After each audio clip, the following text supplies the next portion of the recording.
You had an unfortunate incident, you know what I'm saying? You had to go to, what you sat down for how long? 9 years, 7 months, 22 days. God damn, almost 10. Wow.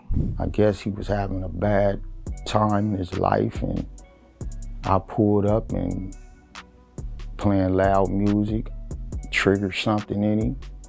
He came and he attacked me. No words or nothing, just I defended myself, couldn't win, and wind up pulling a knife and just getting stabbing him one time, and he died.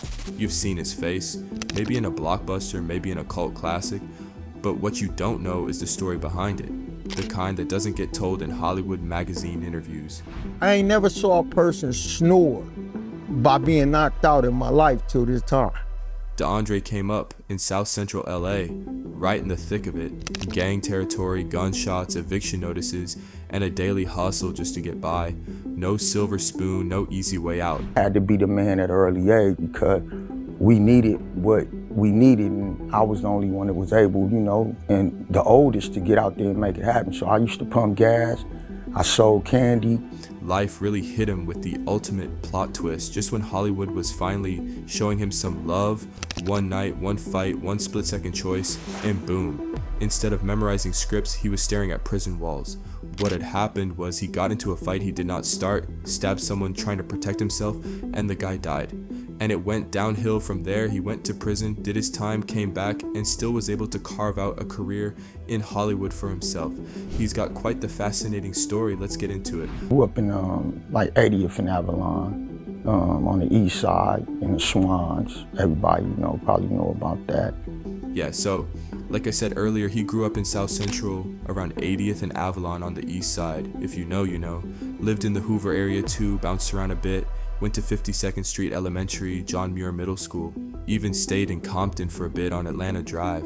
Went to Wade Lee Roosevelt, so yeah, he got a taste of it all, bouncing around different hoods. Compton, Watts, Inglewood, born in St. Nyla Hospital. His childhood home was smack dab in the middle of gang territory where shootouts were just another part of the soundtrack to life. So, you know, I kind of touched every aspect of LA, you know, from Compton and Watts, Inglewood. His dad left early. He and his mom had their issues, and that led to them splitting up. She ended up raising him on her own, doing what she had to do. His dad passed away in 2005. Last time he saw him was 2001, probably in court. Yeah, let's not get into that. They never really had the relationship he wanted. His dad knew him, he knew his dad, but it wasn't that deep. That said, his dad saw his career take off, and he thinks he got what he needed from him when he needed it. He passed away in 2005, and the last time I saw him was 2001, probably, yeah, in court. He's the oldest of 8, 5 sisters, 2 brothers. His mom had kids with different fathers. None of their dads were in the picture, so they had to stick together. It was what it was. She grew up in a different time, in a tough area. The crack epidemic was hitting hard, and she struggled with addiction. But let me tell you, she's been clean for 30 years now. She turned it around, and she's amazing. But back then, it was rough. Growing up in the time she grew up in the area that she grew up in, you know, it was different. You know, she had issues. Growing up with an addicted parent means lights getting cut off, eviction notices, crashing at other people's houses, surviving on instant noodles. But he wasn't alone. So many people around him were going through the same thing. A lot of people in general in this time were dealing with, you know, just the crack epidemic in that time. So my mother struggled with that. There was a time when he and the fam were pretty much living out of their car, sleeping in front of this mechanic shop, just trying to get by. It wasn't glamorous, but hey, at least they weren't sleeping on the streets. He didn't really realize how deep the struggle was until later on, but what mattered was they stuck it out together. Every day was tough, but they got through it as a team. While it was rough, he knew she had to hustle, so he'd do his thing, finding ways to make some cash. Whether it was helping people with their groceries or he was out there pumping gas, selling candy, whatever he had to do to help out, whatever he could do. Little did he know those small moves were the start of something big, and that struggle lit the fire that shaped his future. I had to be the man at an early age because we needed what we needed, and I was the only one that was able, you know, and the oldest to get out there and make it happen. So I used to pump gas, I sold candy. At one point, his mom decided to check herself into rehab to get clean, which meant they got taken away. It took her a couple of years, but she got them all back. She did what a lot of people couldn't. She stayed clean. Foster care wasn't as bad as he thought it'd be. The people taking care of him actually tried to help, but he was rebellious, acting out, and eventually they had to let him go. I think it was me and my rebelliousness, not wanting to be there, but the people that I was, that were responsible for my care, I had some exceptional people that really cared about me. Ended up in a youth center in Long Beach, a group home with 40 boys. That was a whole different world. Testosterone everywhere. It wasn't just chaos though. Yeah, there was a lot of anger and abandonment issues, but they also built bonds. They were all in the same boat, just trying to figure life out. Despite all the chaos around him, he dodged the gang life, which wasn't easy considering recruiters were everywhere. But DeAndre had his own hustle, selling candy. He'd hit up Hollywood, load up at the 99-cent store, and flip his stash on Sunset Boulevard, raking in more than $100 on a good day. In the process, he crossed paths with big names like Tupac, Ice Cube, and Martin Lawrence. But the real game changer was a school play. That's when the acting bug bit, and he realized he could channel all his anger into something way bigger. But remember, DeAndre is still a hustler, and that's how he met his agent, Mimi Meyer. I used to go in her office every day on Sunset Boulevard. It was like a complex with a lot of different offices. Back in the day, she had an office in this building on Sunset, packed with different businesses, and every single day he'd walk in there trying to sell Mimi some candy. And every single day, Mimi would hit her with a hard no. Go in there and try to sell her candy every day, she always say no, no, no, no. But my consistency, thank God I kept it consistent, even though I knew she wasn't gonna buy no candy. But he kept at it anyway. Not because he actually thought Mimi would buy, but because for some reason it felt like she was supposed to be there. And turns out she was right. One day while waiting for Mimi to get off a call, he overheard something about a commercial. That's when it clicked. He asked, "Wait, you do commercials?" Mimi laughed and said, "No, I rep actors who do commercials." And that's when everything changed. No, I represent actors that do commercials. And I was like, and she said she's an agent. I was like, man, this is what people been telling me. For the longest time, people had been telling her he needed an agent. Martin Chubb Rock, R.I.P., even Diana Ross. He kept hearing it, but he had no idea what an agent actually did. And the crazy part? The answer had been sitting right in front of her the whole time. Mimi ended up being the one to give him a shot. But it's hard to exist in the hood without the hood happening to you. DeAndre got shot. So DeAndre took 3 bullets. Yeah, 3. All at once, just for being in the wrong place at the worst possible moment. I was at the wrong place at the wrong time. I had on the wrong colors. No way! Yeah. He said it was all because he had on the wrong colors. Some dude pulled up, gave him one look, and before he could even get a word out, boom, chase mode activated. Next thing he knew, bullets were flying. And here's the craziest part. He swears everything went into slow motion like a movie scene. He didn't even realize he was hit at first. Before I could say I don't bang or something like that, or what's going on, man, what's happening? La, la, la, la, la, la, la, la. Then bam, one of the shots took him off his feet. And out of nowhere, this voice in his head was like, play dead. So he did, just laid there, not moving a muscle. The shooter looked at him, probably thought, mission accomplished, and dipped. But once the rush wore off, reality punched him in the face. The pain was off the charts. Turns out he got hit twice in the leg, once in the thigh, and way too close to his business. And if that wasn't enough, one bullet straight up moved in and stayed for over a decade. And it burned like hell, and there was so many bullet holes right behind me. Like angels. God Almighty had my back. Yep, that little souvenir camped out in his body for over a decade. It didn't even leave until he was locked up. And get this, it just popped out on its own. No blood, no drama, just his body deciding, all right, time's up. The scar tissue had basically wrapped around it like bubble wrap. And of course, he kept it. Wouldn't you? Now back to the actual shooting. Someone else called 911. He got checked out, patched up, and they sent him home that day.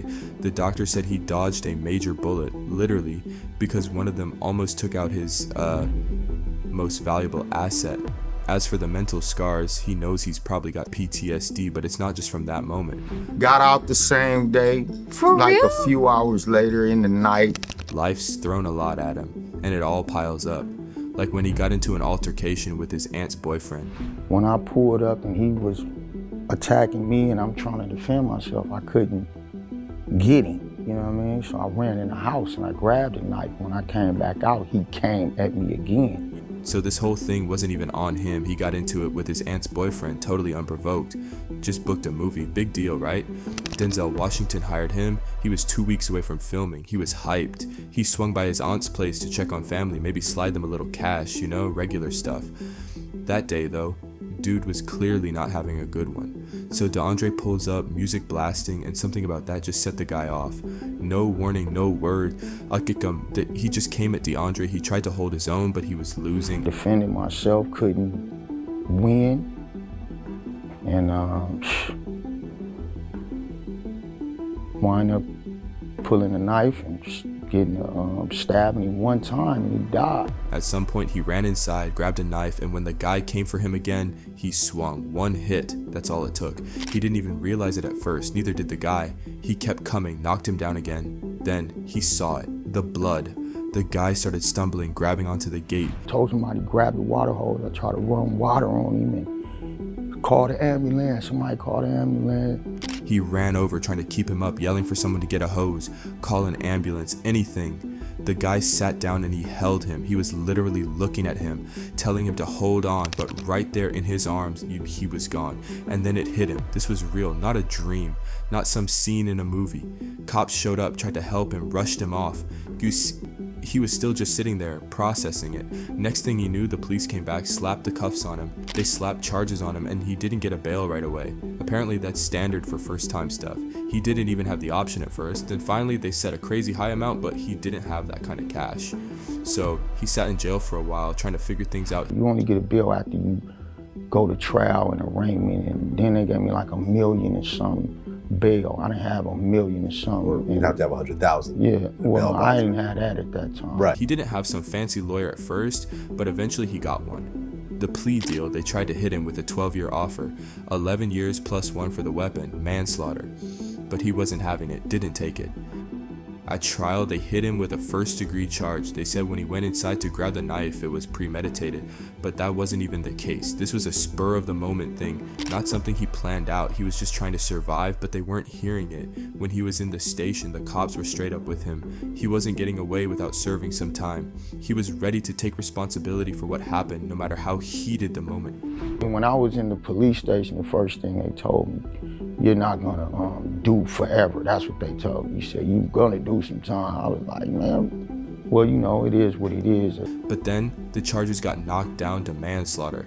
He was relieved when they found him not guilty on the murder charges. He didn't go there to kill anyone. It was just the way things turned out. When they told him the sentence would be 10 years, he felt a bit of weight lift off his shoulders. Manslaughter wasn't the worst outcome. At least there was still a chance, right? He was thankful. The judge still handed him the maximum sentence though, which hit hard, but it could have been worse.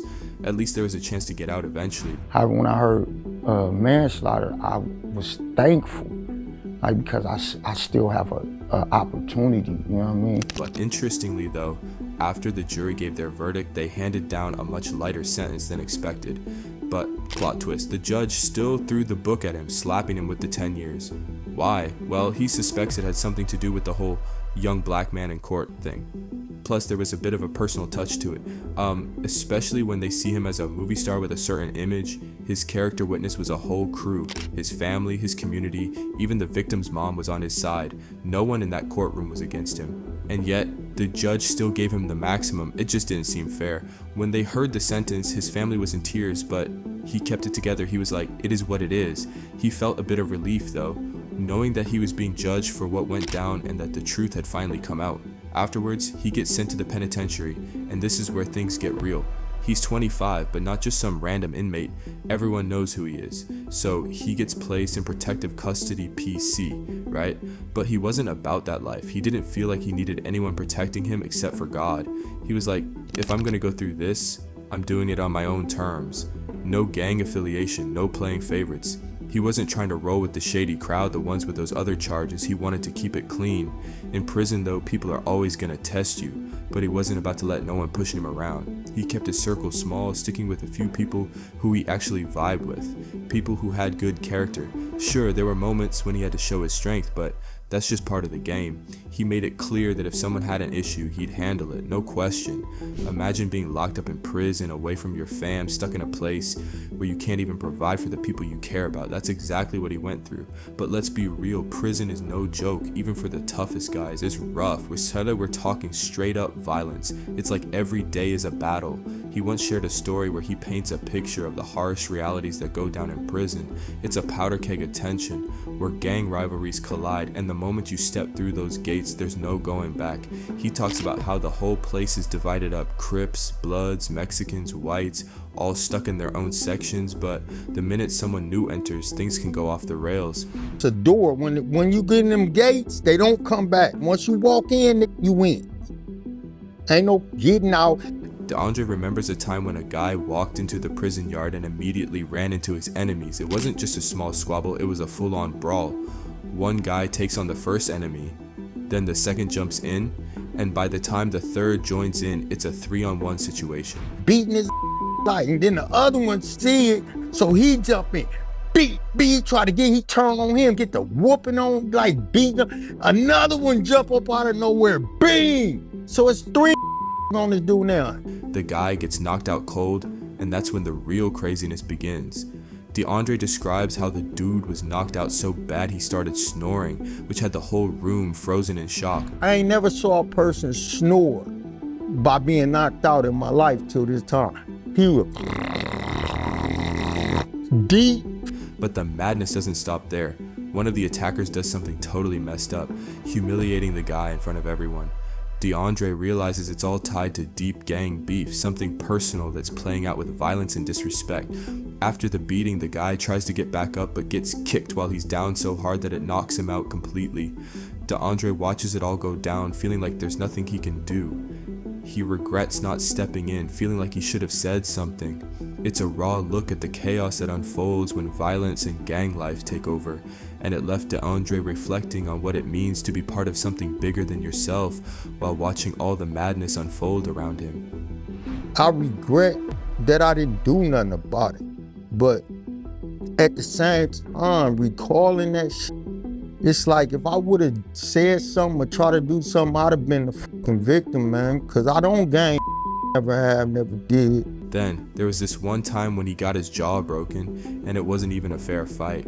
Dude got him in a way he didn't see coming. But prison doesn't really make you a better person, it just messes you up. The whole system is set up to break you, but it's not all bad. Eventually he started figuring out who he was and what his real purpose was. He didn't go all in on religion or anything like that, but he found a peace inside himself. And it was a wake-up call.